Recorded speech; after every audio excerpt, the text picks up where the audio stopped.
Cartoons, heroes, super heroes, super villains, இந்த மாதிரி எக்கச்சக்கமான கேரக்டர்களுக்கு தங்களோட குரல் மூலமாக உயிர் கொடுத்த நிறைய டப்பிங் ஆர்டிஸ்ட் இப்போ உயிரோடு இல்லை. ஸோ அவங்களுக்கு ட்ரிபியூட் கொடுக்கறதுக்காக தான் இந்த வீடியோ.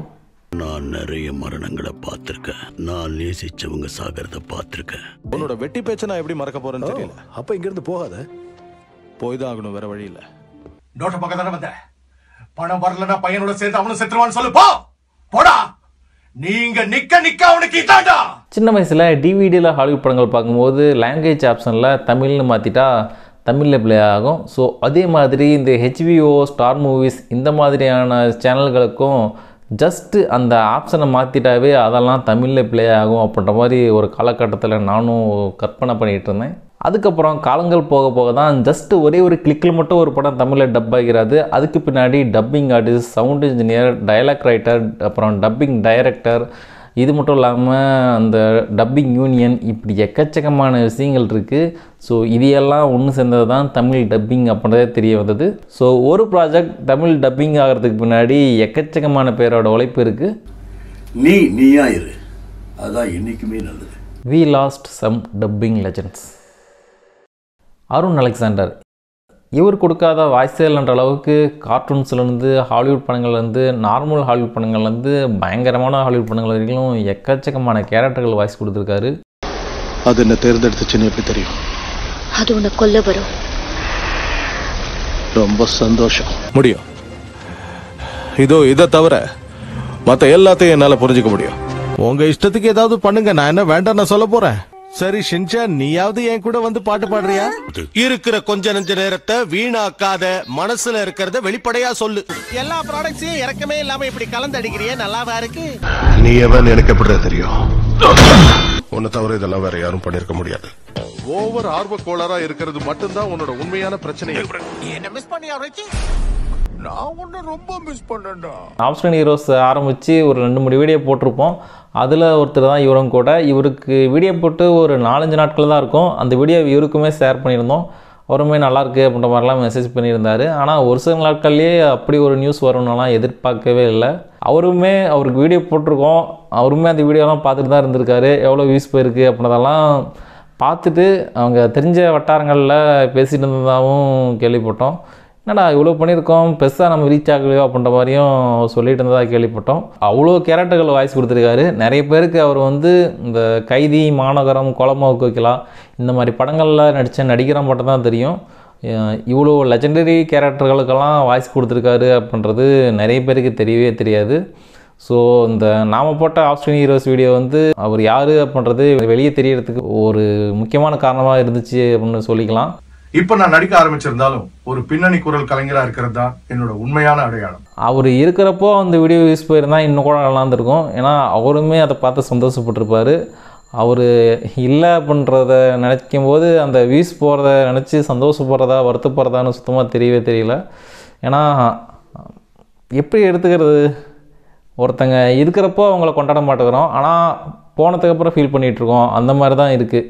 அந்த வீடியோ கமெண்ட்ஸ் ஃபுல்லாக பார்த்தீங்கன்னா அந்த ரெஸ்ட் இன் பீஸ் பண்ணுற மாதிரி தான் இருக்கும். ஸோ அவர் இருக்கிறப்பவே அந்த வீடியோ இதெல்லாம் ரீச் ஆகிருந்தால் இன்னும் கூட நல்லா இருந்திருக்கும். அவருமே சந்தோஷப்பட்டிருப்பார். விஜய்குமார், ஹாலிவுட்டில் அந்த பேஸ் வாய்ஸில் இருக்கிற எல்லா ஹீரோஸுக்குமே ஒரு இன்றியமையாத வாய்ஸ்னால் அது இவரோட வாய்ஸ் தான். அப்படி பக்காவாக இவரோட வாய்ஸ் மேட்ச் ஆகிருக்கும். என் பெயர் மேக்சிமஸ் டெசிமஸ் மெரிடியஸ், நேர்மையான மன்னர் மார்க்கஸ் அரீலியஸின் உண்மையான விசுவாசி. இத்தனை வருஷமா ரகசியத்தை எனக்குள்ளேயே வச்சிருந்தேன். இப்ப கடந்த காலத்தை சந்திக்க வேண்டிய நேரம் வந்துருச்சு. நீ ரொம்ப அற்புதமான கண்டுபிடிப்புகள் எல்லாம் உருவாக்கி இருக்கிற டோனி. ஆனா போர் அதுல ஒண்ணு இல்ல. நான் இவனை பார்த்திருக்கேன். இவன் கிரீன் ஃபேஸஸ் சேர்ந்த குரூப். இவங்க எதுக்காக இங்க வந்திருக்காங்க? அவனால துப்பாக்கியா கூட மாற முடியாது. கன்னுக்குள்ள பாம்புக்குள்ளயும் கெமிக்கல்ஸை யூஸ் பண்ணுவாங்க. அது அவனையே அழிச்சிடும். ஒரு சைடு பயங்கரமான ஹீரோ கேரக்டர்ஸ்க்கு வாய்ஸ் கொடுத்துருக்காருன்னா அப்படியே அதுக்கு கான்ட்ராஸ்டாக கார்ட்டூன்ஸுக்குமே வாய்ஸ் கொடுத்து நம்மளை எல்லோரையும் சிரிக்க வச்சுருப்பார். அதுவும் இல்லாமல் நம்மளோட ஃபேவரட் கேரக்டரான கிராண்ட்பா மேக்ஸுக்குமே இவரோட வாய்ஸ் எல்லாம் செம்மையாகவே இருக்கும். யானை சைஸில் இருக்கிற கிளி நிச்சயமா எங்கேயும் போய் ஒளிஞ்சிக்க முடியாது.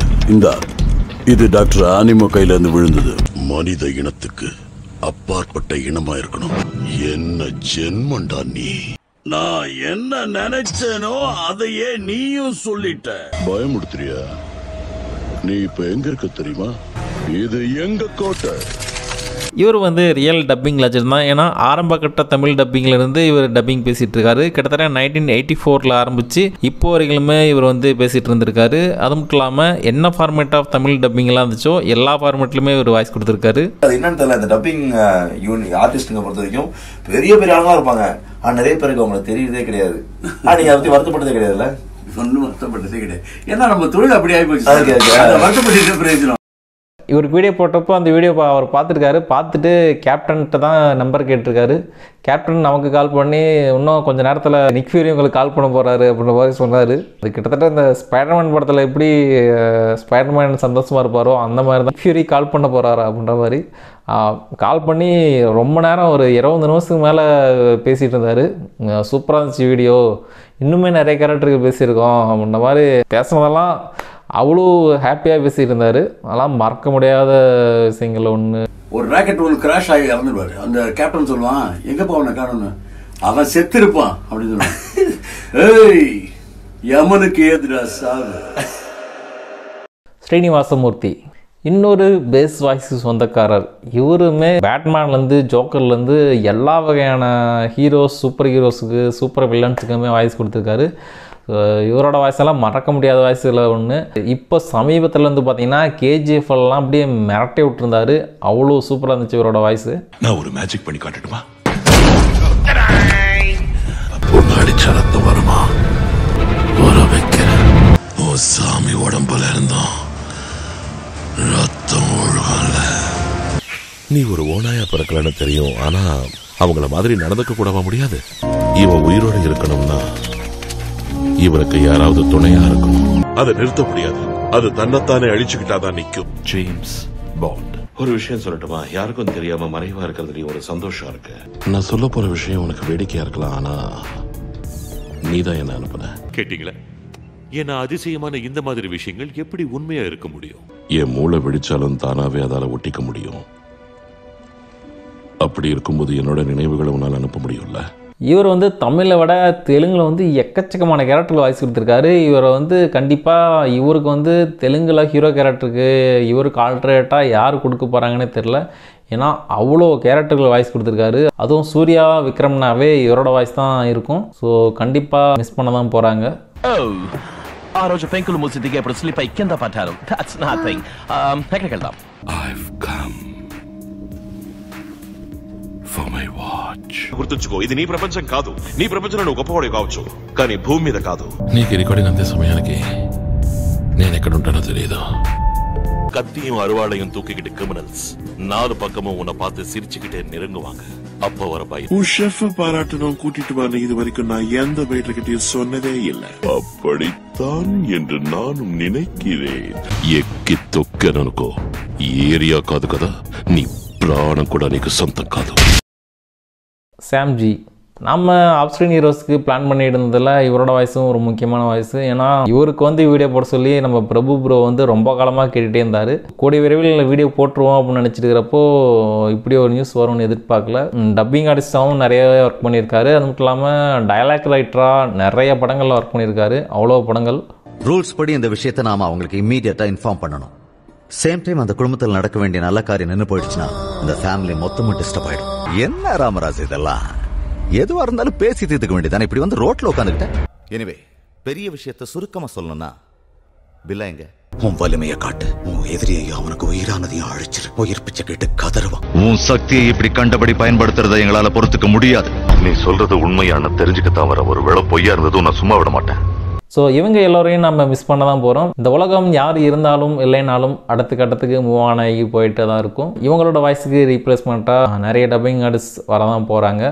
ஏன்னா டப்பிங் யூனியனில் கிட்டத்தட்ட 2000க்கும் மேற்பட்ட டப்பிங் ஆர்டிஸ்ட் இருக்காங்க. ஸோ அதில் யார் பெட்டராக பண்ணுறாங்களோ அவங்கள அடுத்தது அந்த கேரக்டருக்கு போட தான் போகிறாங்க. அவங்க நல்லா பண்ணலாம், மோசமாக பண்ணலாம். அவங்களோட வாய்ஸிலும் ஒரு யூனிக்னஸ் அப்படின்றது இருக்க தான் போகுது. ஒரு ஆர்டிஸ்ட் வந்து அவர் பண்ண அந்த ஆர்ட் மூலமாக இந்த உலகத்தில் எப்பயுமே வாழ்ந்துட்டு தான் இருப்பார். அதே மாதிரி தான் டப்பிங் ஆர்டிஸ்ட்டும் அவங்க குரல் மூலமாக உயிர் கொடுத்த எக்கச்சக்கமான கேரக்டர்கள் வழியாக அவங்க வாழ்ந்துட்டு தான் இருப்பாங்க. ஸோ அந்த கேரக்டர்களை பார்க்கும்போது நாமளும் அவங்கள ஒரு செகண்ட் நினச்சி பார்த்துக்குவோம். அது மட்டும் போதும்னு நினைக்கிறேன். முயற்சி பண்ணுவோம். இந்த வீடியோவை நிறைய டப்பிங் ஆர்டிஸ்ட்டும் பார்த்துட்டு தான் இருப்பீங்க. உங்களுக்கெல்லாம் தெரிஞ்சிருக்கும். இந்த வீடியோவில் நான் சொன்னது கம்மி பேர் தான். இன்னும் நிறைய டப்பிங் ஆர்டிஸ்ட் அந்த காலத்தில் எக்கச்சக்கமான கேரக்டர்கள் வாய்ஸ் கொடுத்த நிறைய டப்பிங் லெஜண்ட்ஸ், ரைட்டர்ஸ், இந்த மாதிரி நிறைய பேர் இப்போ இல்லை அப்படின்றது உங்களுக்கு தெரியும். ஸோ நீங்கள் கூட ஒர்க் பண்ண டப்பிங் ஆர்டிஸ்டில் யாரை ரொம்ப மிஸ் பண்ணுறீங்கன்றதை முடிஞ்சால் கமெண்ட்டில் சொல்லுங்கள். இல்லை உங்களோட பேஜ்லேயோ இல்லை சேனல்ஸ் இருந்துச்சுன்னா அதிலே கூட போட்டுவிடுங்க. மற்றவங்களும் இப்படி ஒரு டப்பிங் ஆர்டிஸ்ட் இருந்தாங்களா அப்படின்றத தெரிஞ்சுக்குவாங்க. ஆல்ரெடி அவங்க வாய்ஸ் கேட்டிருப்பாங்க, ஆனால் இது அவங்க தான் அப்படின்னு அவங்களுக்கு தெரிஞ்சிருக்காது. ஸோ முடிஞ்சால் நீங்களும் உங்களோட பேஜ்லேயோ சேனல்லையோ போட ட்ரை பண்ணுங்கள். முடிஞ்ச வரைக்கும் முயற்சி பண்ணுவோம். Start music.